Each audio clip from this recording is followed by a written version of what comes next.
जय हिंद विद्यार्थियों, एजे math classes पर आप सभी का स्वागत एवं अभिनंदन करते हैं।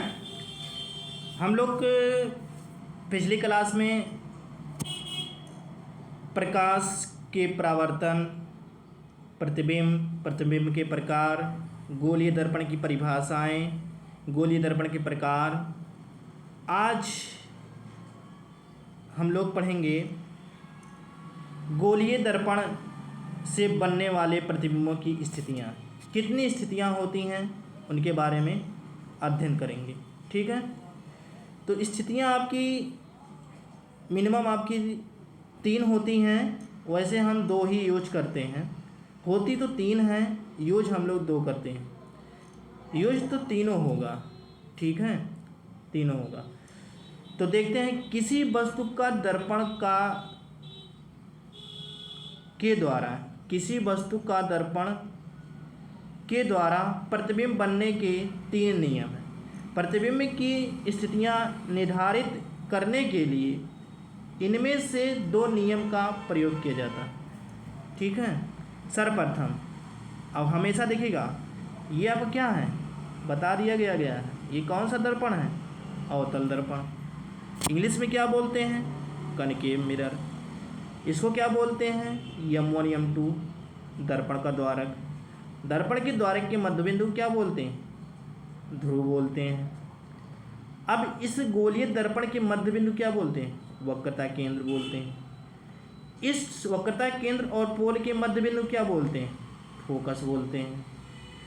वक्रता केंद्र और ध्रुव के बीच की दूरी को क्या बोलते हैं? त्रिज्या बोलते हैं। वक्रता केंद्र और ध्रुव से होते हुए एक समांतर रेखा खींची गई, उसको हम क्या बोलते हैं? मुख्य अक्ष बोलते हैं। मुख्य अक्ष बोलते हैं। अब फोकस और ध्रुव के बीच की दूरी क्या बोलेंगे? फोकस दूरी बोलते हैं। कंफर्म हो गया ना? अगर आप फिगर समझ गए तो डिफिनीशन ऑटोमेटिक लिख जाएंगे भैया। आओ आगे चलते हैं। पहला स्टेप है, प्रतिबिंब की पहली स्थिति होती है। इतना चीज़ें सभी को पता हो गया। अब हम ये मुख्य अक्ष के समांतर कोई भी किरण आती है और प्रतिबिंब पर टकराती है, परावर्तन के पश्चात वह कहाँ पे जाती है? हमेशा फोकस पे जाएगी, चाहे वह नीचे से जाए चाहे वह ऊपर से आए। ठीक है, नीचे से जाएगी तब भी फोकस पे टकराएगी और ऊपर से आएगी तब भी फोकस पे टकराएगी। कहने का मतलब यही है कि मुख्य अक्ष के समांतर कोई भी किरण आती है वह फोकस से होके जाती है। बस काम खत्म। इसका सेंस समझ में आया? नहीं समझ में आया? समझ में आ जाना चाहिए। कोई भी किरण को हम इकट्ठा करना चाहते हैं, कोई भी किरण को हम इकट्ठा करना चाहते हैं तो वह जानते हैं क्या होगा?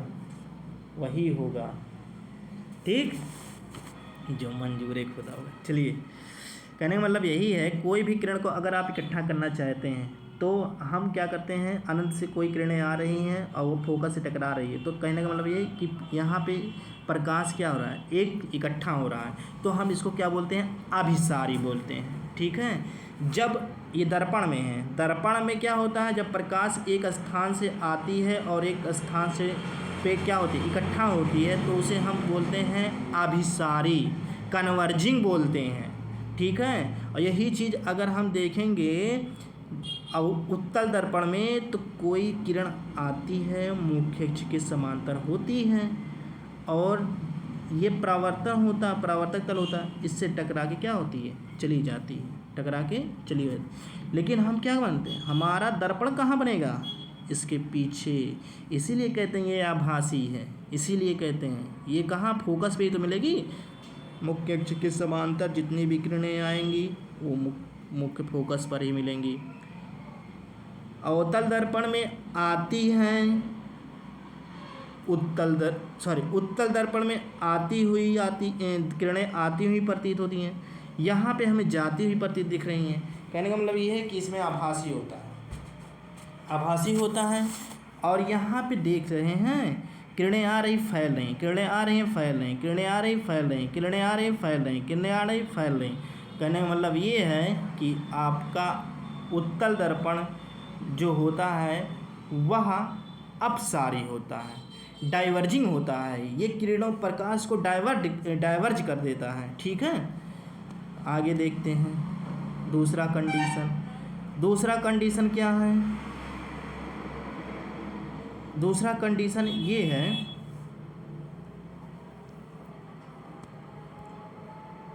ठीक है,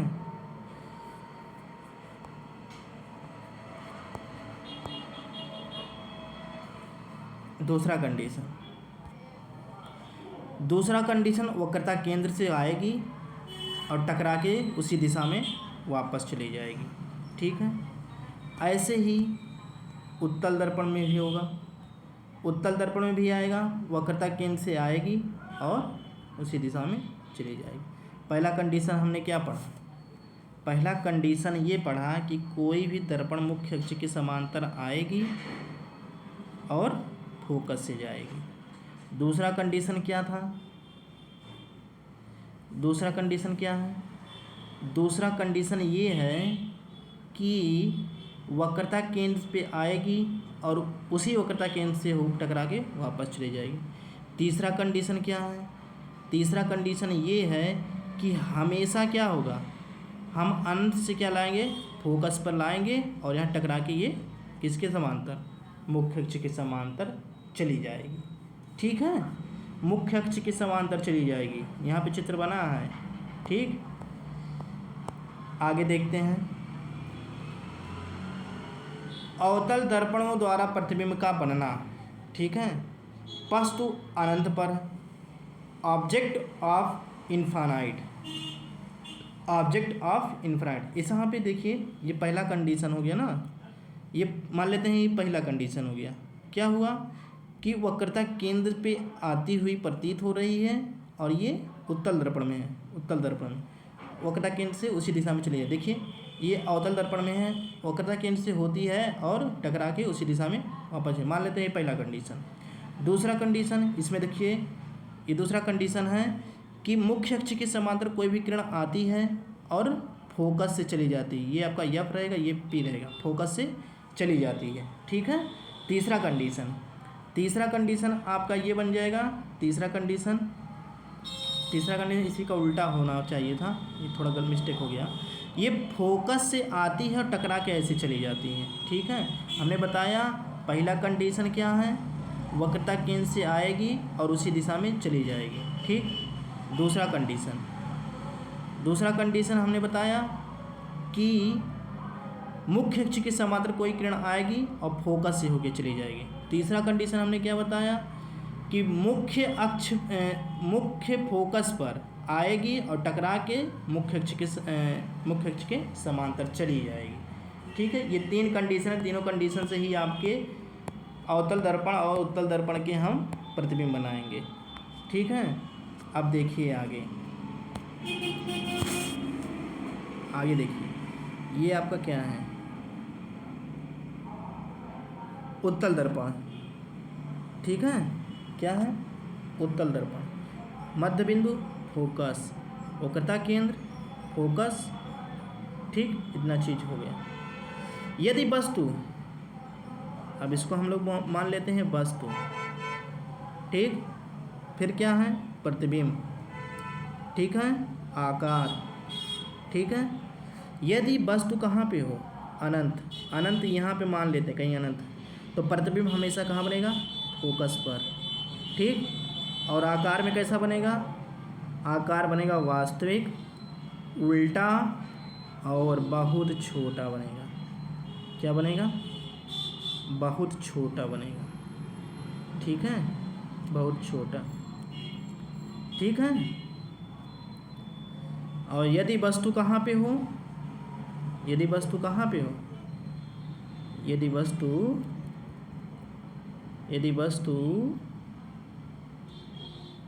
पहला वाला अनंत पे था तो प्रतिबिंब फोकस पे बना। एक स्टेप और बढ़ेंगे, अनंत और वक्रता केंद्र के बीच में यदि वस्तु आ गई तब हमारा वक्रता केंद्र और फोकस के बीच बनेगा। वक्रता केंद्र पर अगर आपका वस्तु है तो वक्रता केंद्र पर बनेगा प्रतिबिंब, और यदि वक्रता केंद्र और फोकस के बीच में है तो वक्रता केंद्र और अनंत के बीच में बनेगा। यदि वस्तु फोकस पर है तो वस्तु अनंत पर बनेगा। यदि वस्तु फोकस और वक्रता के फोकस और ध्रुव के बीच में है तो दर्पण के पीछे बनेगा। ठीक है, अभी देख लेते हैं। पहला स्टेप नहीं समझ में आया, अभी फिर समझा रहा हूँ, अच्छे से समझ में आएगा। ठीक है, वस्तु अनंत पर है। ठीक, फिगर देखिए, फिगर देखिए भाई, जब वस्तु अनंत पर स्थित हो तो अवतल दर्पण के सामने अनंत पर स्थित वस्तु का प्रतिबिंब फोकस बिंदु पर वास्तविक उल्टा वस्तु से बहुत छोटा बनेगा। आप मिरर देखते हैं, मिरर के जब सामने रहेंगे तो आपका चेहरा बहुत बड़ा दिखता है, नहीं दिखता? दिखता है। मोबाइल से कैमरा खींचिए तो आपका चेहरा बहुत बड़ा दिखेगा, कहीं बहुत मोटे हो गए हो। और वही जब दूर से हम कैमरा खिंचवाते हैं तो बहुत छोटे दिखते हो। तो वही चीज़ है, जब वस्तु कहाँ पे थी?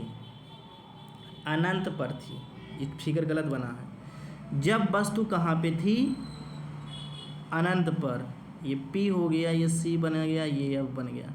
जब वस्तु अनंत से आएगी तो पहला स्टेप, 3 स्टेप आपको पता है ना। पहला स्टेप, यदि हम अनंत से कोई वस्तु आ रही है या प्रकाश की किरणें आ रही तो परावर्तन के पश्चात फोकस से होके जाती है, मुख्य अक्ष के समांतर वाला कंडीशन।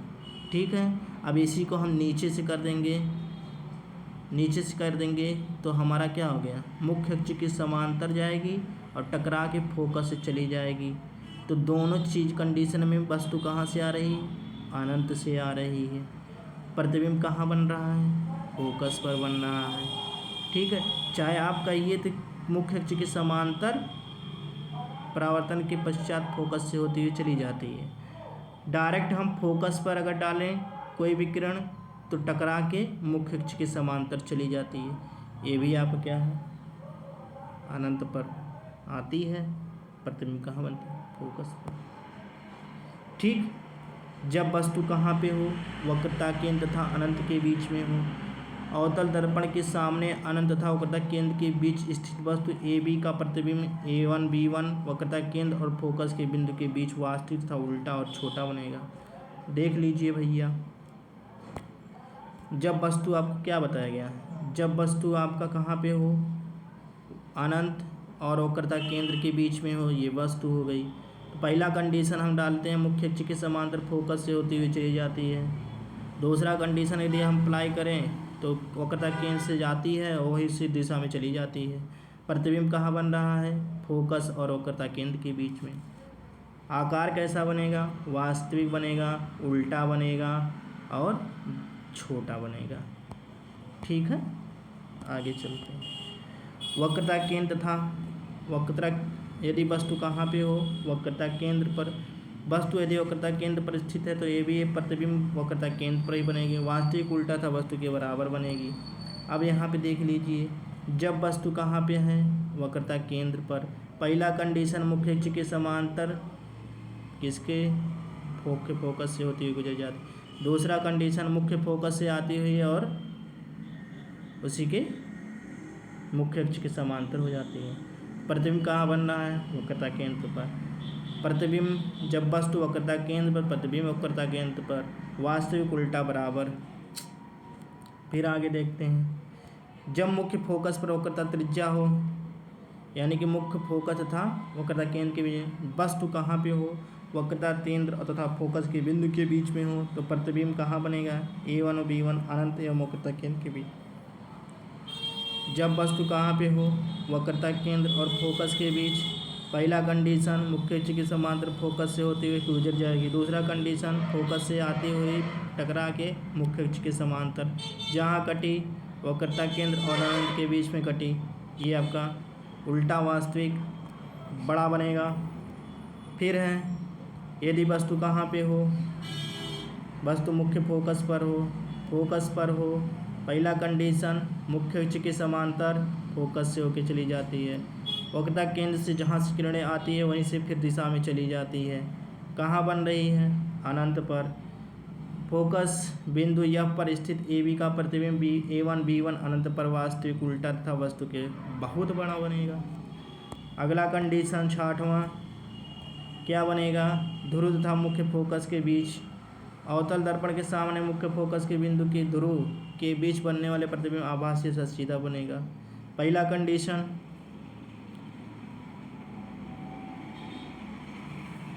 वस्तु कहाँ पे है, फोकस और ध्रुव के बीच में, ठीक। मुख्य अक्ष के समांतर टकरा के मुख्य फोकस से होते हुए चली जाएगी। दूसरा कंडीशन, वक्रता केंद्र आती हुई फिर उसी दिशा में, वक्रता केंद्र से जाती है फिर उसी दिशा टकरा के वापस चली जाती है। कहाँ बन रही है, दर्पण के पीछे बन रहा है। दर्पण के जब पीछे बनेगा तो हमेशा आभासी, सीधा और बड़ा ही बनेगा, ठीक। 6 कंडीशन हो गया। 6 कंडीशन को अब यही देख लेते हैं। उत्तल दर्पण में प्रतिबिंब बनना 2 कंडीशन होता है। एक वस्तु यदि अनंत पर, उत्तल दर्पण में वस्तु के प्रत्येक स्थिति में लिए गए प्रतिबिंब आभासी, सीधा, वस्तु से छोटा तथा प्रतिबिंब दर्पण के पीछे ही और फोकस के बीच बनेगा, ठीक। पहला क्या है, यदि वस्तु कहाँ पे है, अनंत और ध्रुव के बीच में है, तो प्रतिबिंब कहाँ बनेगा, फोकस और ध्रुव के बीच में। यदि वस्तु अनंत पर है तो हमेशा पता ना ये फोकस पर ही बनता है, वो भी दर्पण के पीछे। अब हम एक बार रिवीजन कर लेते हैं। ये कौन सा दर्पण है, उत्तल दर्पण, अवतल दर्पण है, कनकेव मिरर। ये P होता है, ये F होता है, ये क्या होता है, C होता है। अब देखो हम इसको लिख रहे हैं वस्तु, ठीक है, शॉर्टकट में। ये क्या है, वस्तु, ये क्या है, प्रतिबिंब, ये क्या है, आकार। एक एक स्टेप समझेंगे। जब वस्तु अनंत पर है, तो प्रतिबिंब हमेशा कहाँ बनेगा, फोकस पर। और दूर है, प्रतिबिंब नज़दीके बन रहा है, तो प्रतिबिंब जब नज़दीके बनेगा तो आकार क्या बनेगा, बहुत छोटा बनेगा। लेकिन क्या बनेगा, वास्तविक बनेगा, उल्टा बनेगा और बहुत ही छोटा बनेगा, ठीक है, बहुत छोटा बनेगा। अब एक स्टेप इधर बढ़ते हैं। जब वस्तु कहाँ पे हो, एक बार तो यहाँ पे हो गया, जब वस्तु कहाँ पे हो, अनंत और वक्रता केंद्र के बीच, अनंत और वक्रता केंद्र के बीच। अब एक स्टेप इधर फोकस से इधर आते हैं, तो कहाँ पर बनेगा, वक्रता केंद्र और फोकस के बीच में। तो अब तो बहुत छोटा बना था ना, अब की बार हम दूर चल रहे हैं, पर दर्पण से क्या कर रहे हैं, दूर चल रहे हैं। दर्पण से हम दूर चल रहे हैं। जब दर्पण से हम दूर चल रहे हैं, दर्पण से क्या हो रहे हैं, दूर चल रहे हैं ना, तो हमारा वास्तविक उल्टा और बहुत ना हो के यहाँ पे क्या बने, छोटा बनेगा, ठीक। अब तीसरा कंडीशन, हम किस पे आ गए, C पे, वक्रता केंद्र पर आए तो प्रतिबिंब कहाँ बनेगा, एक स्टेप और बढ़े ना, एक स्टेप और बढ़े तो कहाँ बनेगा प्रतिबिंब, वक्रता केंद्र पर। आकार कैसा बनेगा, वास्तविक उल्टा तो बनेगा ही बनेगा, लेकिन अब तो और दूरी हो गए ना, बराबर आ गए, तो क्या बनेगा, बराबर हो गया, ठीक है। आगे देखिए, अब हम कहाँ पर पहुँचे हैं, वस्तु वक्रता केंद्र और फोकस के बीच में, वक्रता केंद्र और फोकस के बीच में। जब वस्तु वक्रता केंद्र और फोकस के बीच में हो तब क्या होता है, अनंत और यहाँ पे एक स्टेप बढ़ेंगे ना, अनंत और वक्रता केंद्र के बीच में बनेगा, और वैसे क्या बनेगा, वास्तविक उल्टा। अब यहाँ पे छोटा हुआ था, बराबर हुआ था, अब और बड़ा बनेगा, क्या बनेगा, बड़ा बनेगा, ठीक। 1 कंडीशन, 2 कंडीशन, 3 कंडीशन, 4 कंडीशन हो गया। अब वस्तु कहाँ पे हम रख दें, अब वस्तु हम रख देते हैं फोकस पर। जब फोकस पे रखेंगे तो एक स्टेप जब बढ़ेगा तो कहाँ पे बनेगा, फोकस पे जब प्रतिबिंब वस्तु है तो प्रतिबिंब कहाँ बनेगा, अनंत पर बनेगा। और कैसा बनेगा, वास्तविक उल्टा बहुत बड़ा बनेगा। अब दूरे प्रतिबिंब बन रहा है, ठीक है। अब अगला कंडीशन क्या है, अगला कंडीशन क्या है, जब वस्तु ध्रुव और फोकस के बीच में है तो प्रतिबिंब कहाँ बनेगा, इधर ना बन के कहाँ बनेगा, पीछे बनेगा, दर्पण के पीछे। तो जब दर्पण के पीछे बनेगा तो हमारा आकार कैसा बनेगा, आकार हमारा बनेगा आभासी, सीधा और बड़ा बनेगा, ठीक है। समझ लेना है भैया, एक बार और वीडियो देख लेना, समझ में आएगा, ठीक है। आगे चलते हैं, वही चीज़ें अब यहाँ पे लिखी गई हैं, ठीक है। वही चीज़ें अब यहाँ पे लिखी गई। अवतल दर्पण के लिए वस्तु अनंत पर है तो प्रतिबिंब फोकस पर बनता है, वास्तविक उल्टा बहुत छोटा बनता है। जब वस्तु वक्रता केंद्र तथा अनंत के बीच तो फोकस तथा वक्रता केंद्र के बीच में प्रतिबिंब बनता है, वास्तविक उल्टा बहुत छोटा ना होके छोटा बनता है। जब वस्तु वक्रता केंद्र पर हो तो वक्रता केंद्र पर प्रतिबिंब बनता है, वास्तविक उल्टा वस्तु के बराबर। जब वस्तु कैसा हो, फोकस तथा वक्रता केंद्र के बीच में हो तो वक्रता केंद्र तथा अनंत के बीच में बनता है, फिर वास्तविक उल्टा और बड़ा बनता है। ठीक, जब वस्तु फोकस पर है अनंत पर बनता है तो वास्तविक उल्टा तथा बहुत बड़ा बनता है। जब वस्तु ध्रुव तथा मुख्य फोकस के बीच में तो ध्रुव दर्पण के पीछे आभासी सीधा और वस्तु से बड़ा बनता है। ठीक है, इसी कारण उत्तल दर्पण में देखिए, जब वस्तु अनंत पर है तो फोकस पर दर्पण के पीछे बनता है और अत्यंत छोटा साइज बनता है, बिंदु के साइज का होता है, आभासी होता है, सीधा होता है।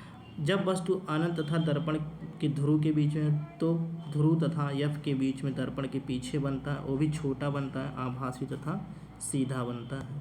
ठीक है, अब हम क्या करते हैं, दूरियां नापने की निर्देशांक ज्यामिति की प्रॉपर्टी क्या है। इसमें 6 कंडीशन है, इस कंडीशन को हम लोग समझ लेते हैं। ये आपका क्या है, ये आपका अवतल दर्पण है, ये आपका क्या है, फोकस है, ये क्या है, ये पोल हो गया, ये फोकस हो गया, ये क्या हो गया, वक्रता केंद्र। अब सभी को पता होना चाहिए, आपने ज्यामिति पढ़ी होगी, निर्देशांक ज्यामिति। ये क्या होता है, एक्स अक्ष, ये क्या है, वाई अक्ष। ठीक, इसको हम लोग क्या बोलते हैं, हॉरिजॉन्टल बोलते हैं। ठीक, और इसको हम लोग क्या बोलते हैं, वर्टिकल बोलते हैं। ठीक है, अब देखते हैं, ये जो आपका है पोल, इसके बीच में सेंटर है, यानी कि जो आपका ये मूल बिंदु होता है, इसको मूल बिंदु बोलते हैं। अब यहाँ इस दर्पण के जो दायां वाला भाग है, ये दायां, ठीक है, राइट साइड, ये पॉजिटिव होता है और ये आपका क्या होता है, नेगेटिव होता है। पहला पॉइंट हो गया। ठीक, दूसरा पॉइंट क्या है, वस्तु हमेशा बाईं तरफ से ही रखेंगे, वस्तु या लाइट कोई भी आप क्या करेंगे, बाईं तरफ से छोड़ेंगे। 2 हो गए। 3 क्या है, वस्तु की लंबाई हमेशा ध्रुव से माप करेंगे, प्रतिबिंब की लंबाई हमेशा ध्रुव से माप करेंगे। तीसरा पॉइंट हो गया। चौथा, जो वस्तु की लंबाई होती है वो ऊपर की भाग को पॉजिटिव और जो प्रतिबिंब की लंबाई होता है वो नेगेटिव होती है। चौथा पॉइंट। ठीक, ठीक है, ये आपका हो गया। 5वां पॉइंट क्या है, 5वां पॉइंट यही है कि जो ये आपका मिरर है, ठीक, इस मध्य बिंदु होता है। ठीक, ये मध्य बिंदु होता है, ये आपका क्या हो गया, दर्पण के यानी कि ध्रुव से ही मापा जाएगा। ठीक, अब 5वां क्या है, 5वां यही है कि जो आपका यफ होता है वो माइनस होता है, वी प्रतिबिंब की वी होती है। हमेशा वी तो माइनस होगी नहीं, जब प्रतिबिंब कहाँ बनेगी, दर्पण के पीछे तो पॉजिटिव, और जब प्रतिबिंब कहाँ बनेगा,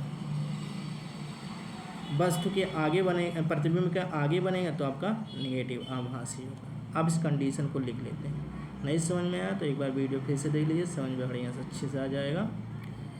प्रकाश में दर्पणों तथा लेंसों के फोकस, दूरी, वस्तु तथा प्रतिबिंबों की स्थितियों तथा आकार इत्यादि व्यक्त करने के लिए भिन्न चिन्ह प्रॉपर्टी का प्रयोग किया जाता है। इस परिपाटी के अनुसार पहला है, दर्पण पर प्रकाश किरणें सदैव बाईं ओर से डाली जाती हैं। पहला हमने बता दिया।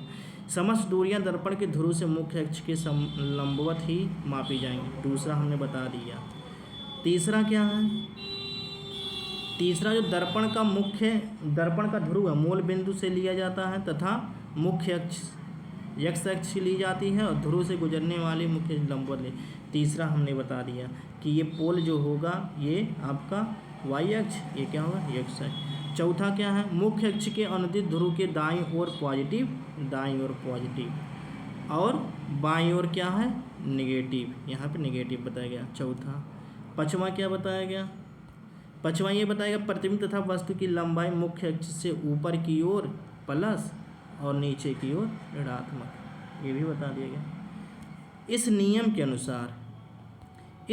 के अनुसार उत्तल फोकस में उत्तल दर्पण की फोकस दूरी पॉजिटिव तथा अवतल दर्पण की फोकस दूरी नेगेटिव होगी। सीधे प्रतिबिंबों के लिए आवर्धन प्लस तथा उल्टे प्रतिबिंबों के लिए आवर्धन नेगेटिव होगी। ठीक है, उल्टे प्रतिबिंब के लिए नेगेटिव और सीधे प्रतिबिंब के लिए, यदि दर्पण के पीछे बना तो आवर्धन क्या हो जाएगा पॉजिटिव, यदि दर्पण के आगे बना तो नेगेटिव। ठीक है, ठीक है, इतना आज के लिए बहुत है। आज की क्लास को इसी से ख़त्म करेंगे। कल हम लोग पढ़ेंगे गोलीय दर्पण के लिए U, V तथा F में संबंध, जो हम लोग अपलोड कर देंगे। ठीक है, आगे कुछ सेशन को शेयर करिए और अच्छे से मेहनत करिए। धन्यवाद।